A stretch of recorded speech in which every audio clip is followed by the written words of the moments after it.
আলোকপতিত আঘাতপ্ৰাপ্ত অজগৰ উদ্ধাৰ অজগৰডাল আনুমানিক 7 পৰা 8 ফুট দীঘল অজগৰ চাবলৈ হেতা ওপৰা স্থানীয় ৰাইজৰ বৰপেটা জিলাৰ চেঙা সমষ্টিৰ আলোকপতি চৰ থানাৰ অন্তৰ্গত আলোকপতি ফকীৰপাৰাত এডাল আঘাতপ্ৰাপ্ত অজগৰ উদ্ধাৰ কৰা হয় বজাৰৰ পৰা ঘৰত গৈ থাকোতে স্থানীয় যুৱক কেইজনমানে অজগৰডাল ৰাস্তাৰ কাষত জালত মেৰিয়াই থকা অৱস্থাত প্ৰত্যক্ষ কৰে আৰু ইয়াৰ পিছতে যুৱক কেইজনে আলোকপতি চৰ আৰক্ষীক খবৰ দিয়ে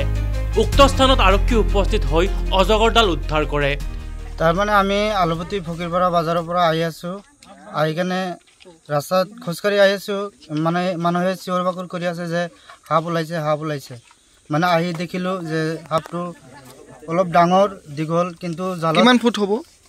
8 ফুট মান হ'ব কিন্তু জালত ফসি আছে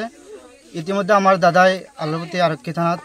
ফোন কৰি জনাইছে আৰক্ষী পুলিচ আহি আছে নগৰবেৰাৰ পৰা ইনামুল হক নিউজ ডেস্ক ৰিপোৰ্ট